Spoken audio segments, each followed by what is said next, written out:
उनका कंसेप्ट ये था विवेक बिंद्रा का कि जैसे वो एक बड़े-बड़े कॉर्पोरेट हाउसेस को वो कंसल्टेंसी देते थे। उन्होंने मारुति को दिया, हुंडई को दिया, होंडा को दिया और इन इन कंपनीज़ को फ़ायदा भी हुआ। पत्रकार हो, एमएलएम वाला कोई बंदा मिल जाएगा तो ये क्या लिए घूमती हो? कितने दिन करोगी? जिस दिन वीडियो बनाओगी खाओगी, जिस दिन नहीं खाओगी, जिस दिन वीडियो नहीं बनाओगी भूखे मर जाओगी। एमएलएम में आओ, हमारे साथ जुड़ो। ये देखो बीएमडब्ल्यू हमारे साहब ने खरीद लिया, हमारे सर ने खरीद मेरा भी पैसा दीजिए, मेरे साथ भी ये हुआ। मेरे तो इंटरनल उनकी उथल-पुथल हो गई। तो हमको लगता है इससे विवेक बिंद्रा अपना आपा खो बैठे होंगे। एमएलएम के प्रोडक्ट्स बहुत महँगे होते हैं जो ट्रेडिशनल मार्केट में नहीं चल पाता। वो थर्ड क्वालिटी का प्रोडक्ट एमएलएम में आता है। मैं कहा संदीप मैसूरी को फ़ोन किया, उनके पास नमस्कार दोस्तों। और मैं आपको बता दूं कि इस समय जो संदीप माहेश्वरी और विवेक बिंद्रा के बीच जंग छिड़ी है, ये सोशल मीडिया पे वार प्रतिवार प्रतिक्रिया बहुत सारे आ रहे हैं। और विवेक बिंद्रा यानी इसके पहले संदीप माहेश्वरी ने एक वीडियो पोस्ट किया था, बिग स्कैम एक्सपोज। उसमें जहाँ तक उन्होंने वीडियो में दिखाया गया था कि दो लड़के हैं जिन्होंने कोर्स परचेज किया है बिजनेसमैन बनने के लिए। वो है 50,000 का एक ने खरीदा था और एक है 35,000 का कोर्स। उसमें से एक बंदा बोलता है कि ये बिजनेसमैन बनाने के लिए नहीं, बल्कि हमें सेल्समैन बनाने के लिए ये जो बिजनेस करवा रहे हैं। और जो चीज़ें हैं इस बीच बातचीत करने के लिए हमारे साथ इस समय जुड़ गए हैं भारत एक नई सोच के डायरेक्टर और राप्ती टी के डायरेक्टर विजेंद्र सर। सर, सबसे पहले आपका बहुत बहुत स्वागत है। बहुत-बहुत शुक्रिया, बहुत-बहुत शुक्रिया। सर, ये जो विवेक बिंद्रा के बीच और संदीप माहेश्वरी के बीच चल रहा है, इस पे कैसे देखते हैं आप इसको? देखिए, मैं बहुत पहले विवेक बिंद्रा को आज से 3-4 साल पहले सुनता तो था, उनके वीडियोज़ लगातार देखता था, नोटिफ़िकेशन आता था प्रॉपर मेरे पास, मैं देखता था। ठीक है, लेकिन मैंने छोड़ दिया था बाद में देखना। अभी इधर जब कंट्रोवर्सी हुई तो मैंने कुछ वीडियोज़ भी देखे विवेक बिंद्रा सर्च करके भी, सब लोग हैं, मैं भी ह्यूमन बीइंग हूँ तो मैं भी ढूँढ-ढूँढ के देख रहा था। कल मैं वेबसाइट पे भी गया था, बड़ा बिज़नेस मैंने सोचा कि देखें भाई क्या है बड़ा बिज़नेस। तो उसमें लिखा भी हुआ था कि 1,24,000 का पैकेज, डिस्काउंट रेट 50,000 और आज का रेट 17,999 का, इस तरीके से। और दुनिया भर की जहाँ कहानी थी, कुछ अच्छे-अच्छे लोगों के, डायरेक्टर्स के, बड़ी-बड़ी कंपनीज़ के फ़ोटो लगी थी। एसबीआई के डायरेक्टर थे और सेबी के डायरेक्टर्स की फ़ोटो लगी थी, ऐसे एमडीज़ की फ़ोटो लगी थी। तो कोई इम्प्रेस हो जाएगा, प्रभावित हो जाएगा वो सारा पूरा देख कर के, है ना? जो बना हुआ था। लेकिन उसमें और था कि इंक्वायरी के लिए क्लिक करिए या परचेज़ करिए। परचेज़ में मैं गया देखूँ और क्या-क्या प्लान है। फिर वहाँ फॉर्म भरने को था तो मैंने हिम्मत नहीं पड़ी कि भैया मैं फॉर्म भरूँ, फिर पता चला उनके वहाँ से फ़ोन आने लगे कि ये प्लान लीजिए, वो प्लान लीजिए। तो मैंने कहा इतना हेडेक कौन पाले। लेकिन देखिए ये चीज़ें हैं, देखिए विवेक बिंद्रा ने जो किया था सोच तो एक अच्छी थी मुझे लगा। उनका कंसेप्ट ये था विवेक बिंद्रा का कि जैसे वो एक बड़े-बड़े कॉर्पोरेट हाउसेस को वो कंसल्टेंसी देते थे। उन्होंने मारुति को दिया, हुंडई को दिया, होंडा को दिया और इन कंपनीज़ को फ़ायदा भी हुआ। लिटरली इन कंपनीज़ को फ़ायदा हुआ। ठीक है? लेकिन एक कंसेप्ट होता है कि एक पिरामिड स्ट्रक्चर होता है। जैसे आप जितना टॉप लेवल पे जाएँगे ऊपर, मार्केट छोटा हो जाता है। जैसे आप किसी ब्रांडेड कंपनी का आप शैम्पू लीजिए, साबुन लीजिए, सर्फ़ लीजिए, फ़ोन लीजिए, है ना? जैसे आप एप्पल का फ़ोन लीजिए, तो एप्पल के फ़ोन का प्राइस बहुत ज़्यादा होता है, लेकिन उनका मार्केट छोटा हो जाता है ना? लेकिन आप सस्ते फ़ोन में आइए तो मार्केट बड़ा हो जाता है ना? या जैसे एक कंपनी मान लीजिए एक 200 या 250 ml का एक शैम्पू बनाती है प्रीमियम क्लास का, तो बड़े फ़ाइल जो होते हैं वो महँगे शैम्पूज़ प्रीमियम बनाती है वो प्रीमियम क्लास के, अपर क्लास के लोग, टॉप क्लास के लोग लेते हैं, लेकिन उनके जो कस्टमर होते हैं वो छोटे हो जाते हैं। वहाँ पर कंज्यूमर बेस मार्केट बड़ा छोटा हो जाता है, 30% 20% का मार्केट होता है। लेकिन वही जब ₹1-1 का सैशे बनाती हैं, है ना, ₹2-2 के सैशे बनाती हैं, तो वो मार्केट बड़ा हो जाता है, 60-70% का मार्केट हो जाता है, गाँव में भी बिकने लगता है ना? तो विवेक बिंद्रा ने भी यही सोचा था। विवेक बिंद्रा पहले क्या करते थे, बड़े-बड़े फर्म्स को कंसल्टेंसी देते थे। तो बड़े-बड़े फर्म्स को देते थे, लेकिन उन्होंने प्लान किया कि क्यों ना एक काम करते हैं कि हम बड़े बिज़नेस को तो देते हैं, अब एक काम करते हैं छोटे-छोटे कस्बे में चलते हैं, डिस्ट्रिक्ट्स में चलते हैं छोटे-छोटे, जहाँ पर छोटे-छोटे व्यवसायी हैं, जहाँ छोटे-छोटे होलसेलर्स हैं, छोटे-छोटे उद्योग अभी पनप रहे हैं, उनको कंसल्टेंसी देते हैं। तो ये देंगे कैसे, हर जगह विवेक बिंद्रा जा नहीं सकते हैं। तो उन्होंने क्या किया कि भैया एक काम करते हैं, अब अपने जो है आईबीसी रखते हैं। उन्होंने एक मॉडल तैयार किया जिसमें नाम रखा आईबीसी, इंडिपेंडेंट बिज़नेस कंसल्टेंट, और हम उनको ट्रेंड करेंगे। तो उन्हीं इंडिपेंडेंट बिज़नेस कंसल्टेंट को ट्रेंड करने के लिए जो लोग आए, उनसे उन्होंने फ़ीस लिया, मोटी तगड़ी फीस लिया कि आपको हम इंडिपेंडेंट बिजनेस कंसल्टेंट बनाएंगे। और उसके एवज में उन्होंने वादा भी कर दिया कि भाई आपको 10 लाख रुपए महीने हम कमवाएंगे, नहीं कमवाएंगे तो आपका पैसा वापस कर देंगे। तो यही चीज़ें हुई। अब क्या हुआ कि उनको जब देखा तो भाई ये एक तो विवेक बिंद्रा ने बोले पैसा वापस कर देंगे। तो आजकल के यूथ हैं, इंटर पास करने के बाद 10 लाख रुपए का सपना देख लेते हैं। विवेक बिंद्रा कह रहे हैं तो भाई कमवाएंगे, इतनी बड़ी-बड़ी फर्म्स में कंसल्टेंसी देते हैं वो। तो एक ट्रस्ट बना। तो बच्चों ने पैसा लाके, गाँव के बच्चों ने कहीं से भी ला करके दिया, वीडियोज़ जो उनके देखते थे लाके दिया उनको।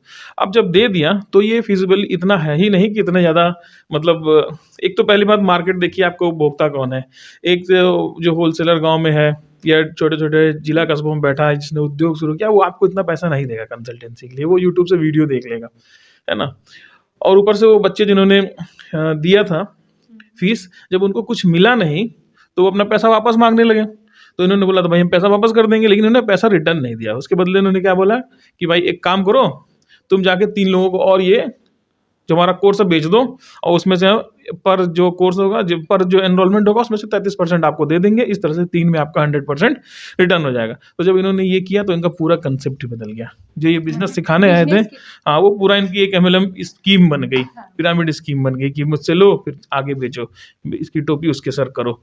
तो ये ये तो विवेक बिंद्रा की थी, लेकिन संदीप माहेश्वरी ने डायरेक्ट उनका नाम नहीं लिया था जब एक्सपोज करने के लिए जब हाँ, किया था, तो उन्होंने ये बोला था कि नहीं, इसमें विवेक बिंद्रा का नाम नहीं लिया था। 2 बच्चे थे जो MLM के बारे में बता रहे थे कि ऐसा कुछ है, तो विवेक बिंद्रा डायरेक्ट क्यों मतलब ऐसे भिड़ गए संदीप माहेश्वरी? अब उनका नेचर होगा, वो विवेक बिंद्रा जाने क्योंकि और भी उनकी तरह MLM तो बहुत सारे बिजनेसमैन करते होंगे, बड़ी-बड़ी हस्तियां हैं।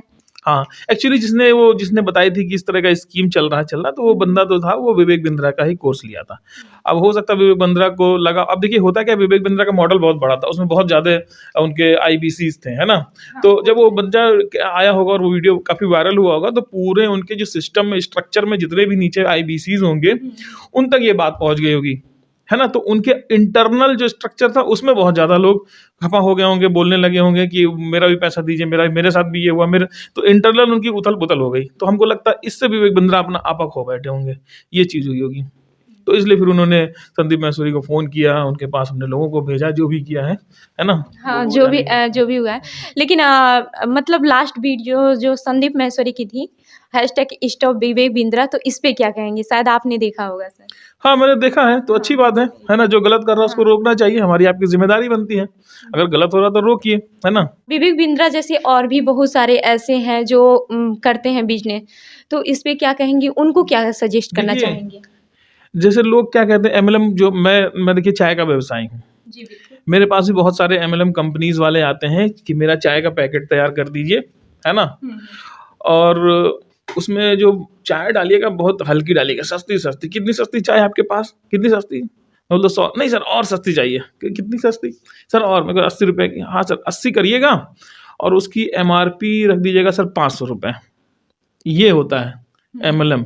MLM को एक दूसरा नाम डालते हैं डायरेक्ट सेलिंग। बट तो आप ऐसा करते हैं सर? नहीं, मैं नहीं करता हूँ।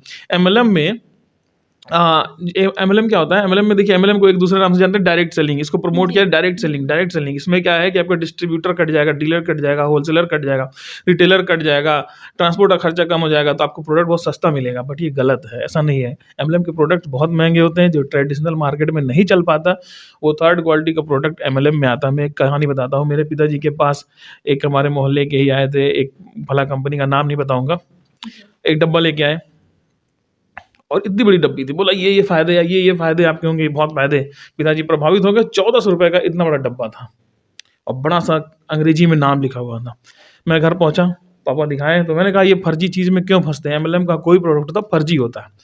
तो उसका जो नाम लिखा था, उसको नाम को मैंने गूगल सर्च किया और गूगल सर्च में पता चला ये आंवले का केमिकल नेम है। हम आंवले का कोई बोटैनिकल नेम, जो भी नेम होगा, है ना? और उसमें जो फ़ायदे लिखे थे, जो फ़ायदे गिनाए थे, वो सिंपली वो फ़ायदे थे आंवला खाने पे, जो फ़ायदा होता है वही। और उसमें कैप्सूल थी और उस कैप्सूल को मैंने खोल के देखा तो आंवले का चूरा बना करके उसमें भर के वो कैप्सूल पैक करके बेचा जाता था। ₹1400 का 50 कैप्सूल, है ना? MLM के थ्रू। आप सोचिए, तो इस तरह लोगों को बेवकूफ़ बना रहे हैं। ₹50 की डिब्बी ₹1400 में बेची जा रही है ना? ₹350 का, ₹1350 का फ़ायदा, और ये पूरा ऊपर से लेके नीचे तक पूरा डिस्ट्रीब्यूशन होता है। समझे? आप समझिए अगर 50 लोग का वो है, वो क्या बोलते हैं, 50 लोगों का है एक जो भी ट्री है, तो समझिए कि उसमें हाँ सबको बटेगा। तो इस तरह की धांधलियाँ MLM में चलती है। तो MLM से भैया सावधान हो जाइए। ये लोग आपके पास पहले आएंगे तो सबसे पहले आप क्या काम करती हो उसकी बुराई करेंगे। आप पत्रकार हो, MLM वाला कोई बंदा मिल जाएगा तो ये क्या ले घूमती हो, कितने दिन करोगी? जिस दिन वीडियो बनाओगी खाओगी, जिस दिन नहीं खाओगी, जिस दिन वीडियो नहीं बनाओगी भूखे मर जाओगी। MLM में आओ, हमारे साथ जुड़ो, ये देखो BMW हमारे साहब ने खरीद लिया, हमारे सर ने खरीद लिया।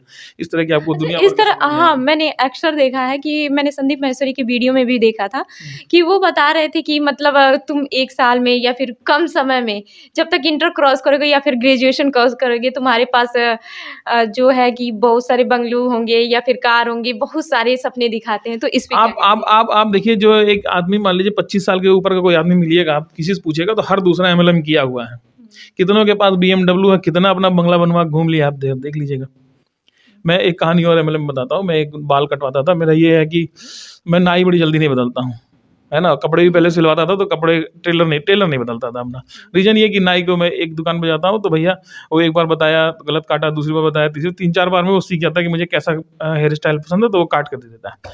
तो मैं अपने नाई के वहाँ बाल कटवाने गया, जिससे कटवाता था। तो एक दिन मैं जा रहा था ऐसे रास्ते में पैदल, तो भाई साहब मेरा नाई दिखा मुझे, suit boot, black suit tie, एकदम हेयर स्टाइल बिल्कुल पीछे विवेक बिंद्रा स्टाइल में बाल झाड़े हुआ। कह रहा कि और कैसे हैं आप? बढ़िया। वो फुल कॉन्फिडेंस। आप हाथ भी मिलाओगे तो लगेगा कि हाथ आपका तोड़ मरोड़ के फेंक देंगे। वो एमएलएम वाले इतना कॉन्फिडेंट होते हैं ना। और क्या कर रहे हैं आप? मैंने कहा बस ये चाय का बिजनेस शुरू किया, वही कर रहा हूँ। चाय में क्या है? आज आप बेच रहे हैं, कल को बंद हो जाएगा, आपको कुछ हो गया, हाथ टूट गया, गोड़ टूट गया, तो आप कैसे बेचेंगे? कैसे आप कमाएंगे? आप मेरे साथ चलिए, मुझे देखिए मैं क्या कर रहा हूँ। आप मुझे देखिए, मैं बाल काटता था, अब देखिए मेरे पास, वो देखिए मेरी गाड़ी खड़ी है ऑल्टो, अभी मैंने अचीव किया है। मैंने कहा देखा, अरे यार सही है ऑल्टो। बात होती हुई, अपना ऑल्टो में बैठा, निकल गया। 1-1.5 महीना बाद, फिर 2 महीना फिर बाल कटवाने गया तो देखा वो फिर बाल काट रहा है। फिर मैंने क्या देखा, फिर जल्दी किसी का बाल काटा, फिर बैठा, अपना हेयर स्टाइल सब कुछ सही किया, फिर अंदर से सूट बूट निकाला, फिर पहना और फिर निकल गया वो। फिर मुझे वही उस दिन समझा रहा था कि आप क्या कर रहे हो? देखिए मैं क्या कर रहा हूँ, देखिए बस मैं छोड़ने वाला हूँ, ये काम बंद करने वाला हूँ। फिर मैं गया तो फिर देखा मैं वही था वो। तो ये एमएलएम में जब भी आप घुसोगे तो आपको हाईली मोटिवेट किया जाएगा। जिस चीज़ में पैसा आपको सैलरी नहीं मिलेगी, इतना याद करिए, जैसे पॉलिटिक्स है ना, ये चीज़ें पॉलिटिक्स, एमएलएम, जहाँ पर भी आपको पैसा नहीं मिलेगा, जहाँ सैलरी नहीं मिलेगी, वहाँ आपको मोटिवेशन मिलेगा। समझ रही? जहाँ आपको सैलरी मिलेगी वहाँ मोटिवेशन करने वाला कोई नहीं, आपका पैसा आपको मोटिवेट करेगा, इतना याद रखिए। और वहाँ एक चीज़ें और होती हैं, जहाँ आपको सैलरी नहीं मिलेगी वहाँ पोस्ट बहुत ज़्यादा मिलेंगे। जैसे पॉलिटिक्स में देखिए हर विंग बना हुआ है, हर विंग में अध्यक्ष, उपाध्यक्ष, कोषाध्यक्ष, फलाना अध्यक्ष, ढिमाका। ऐसे एमएलएम में भी देखिए डायरेक्टर, वो सिल्वर डायरेक्टर, वो गोल्डन डायरेक्टर, वो डायमंड डायरेक्टर, वो फलाना, ऐसे उसमें भी बना हुआ है। तो आपको ये चीज़ें ज़रूर मिलेंगी, तो इन चीज़ों से सावधान रहिए। जैसे कि आजकल के जो बच्चे होते हैं, जो अभी ग्रेजुएशन कर रहे हैं या फिर ग्रेजुएशन करके निकलते हैं, जॉब के लिए ढूँढते हैं, तो वो लोग एमएलएम में बहुत जल्दी फँस जाते हैं। तो हाँ, तो इसके लिए क्या कहेंगे उनको? अब देखिए वो बच्चे टीनेज के होते हैं ना। हाँ। जब बच्चा, एक तो सबसे पहले बात, जब हमारा ये एजुकेशन सिस्टम ऐसा है कि जब हमको पढ़ाया जाता है तो हमें रट्टू तोता बनाया जाता है, पढ़ाया नहीं जाता है। और एक चीज़ सिखाया जाता है, बेटा पढ़ लो फिर नौकरी कर लेना, है ना। और जब बच्चा ये पढ़ लो नौकरी कर लेना सीख करके निकलता है कॉलेज से और बाहर जाता है तो नौकरी नहीं मिलती है ना। तो नौकरी नहीं मिलती है तो फ्रस्ट्रेट होता है। सब कहते हैं, उसके बाप कहते हैं नौकरी नहीं कर रहा, सही पढ़ा नहीं, मोहल्ले वाले कह रहे हैं क्या कर रहे हो, घूम रहे हो, अरे कुछ कर लो, फलाना लड़का वो कर लिया, जबकि किसी लड़का कुछ नहीं किया, कोई नहीं देख रहा है, लेकिन वो कर लिया, हमारा लड़का ये कर लिया। तो अब बच्चे को क्या होता है, ये आ जाता है इन्फीरियरिटी कॉम्प्लेक्स की, भैया अगला कमा रहा है, उसके पास गाड़ी है, बंगला है, तो बच्चा चाहता है कि भाई मुझे भी चाहिए। वो सक्सेस को जज करने लगता है गाड़ी बंगला से। तो जब उसके पास ऐसे पॉन्जी स्कीम वाले पहुंचते हैं कि ये देखो तुम ये कर लो, बस कितना कुछ नहीं, ये 2-4 प्रोडक्ट है, इसको खरीदना है और देखो 2 महीने में तुम्हारे पास अभी एक 4 व्हीलर आ जाएगी, एक 2 व्हीलर आ जाएगी, ठीक है। उस बच्चा उसी लालच में फंसता है। और आप कभी देखो कि जो एमएलएम वाले हैं, इनके पास पैसा नहीं आए लेकिन गाड़ी पहले आ जाती है कि नहीं? इनके पास ना पल्सर बाइक, पहले पल्सर, एमएलएम वालों को पल्सर बहुत मिलता था, पल्सर बाइक, दुनिया भर की जो भी बाइक है, बुलेट बाइक, ये एमएलएम में दिखावा बहुत। हाँ, ये होता है। इनके पास पैसा ना आए ना आए, गाड़ी जरूर आ जाती है ना। कौन भैया गाड़ी दिखाता है? हमने तो नहीं दिखाई किसी गाड़ी कि भैया हमने गाड़ी खरीद ली, देख लो घूम रहे हैं, नाच रहे हैं, बम फोड़ रहे हैं, ऐसा नहीं होता है। लेकिन यहाँ होता है क्योंकि ये उनका एसेट्स है ना। ये बाइक आपके एसेट्स है, उनका एसेट्स कार है, वो कार खरीदेंगे, दिखाएंगे, वही दिखाएंगे कार, तो पैसा उनको मिलेगा।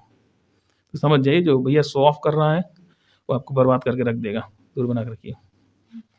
तो ये आपने देखा, ये थे भारत एक नई सोच के डायरेक्टर विजेंद्र सर। और आपने देखा कि कैसे एमएलएम पे जो बहुत सारे ऐसे बच्चे हैं जो फंस जाते हैं या फिर ग्रेजुएशन करके निकलते हैं, टीनेजर जो होते हैं फंस जाते हैं। तो ऐसे ही अन्य खबरों के लिए जुड़े रहिए हमारे साथ। धन्यवाद।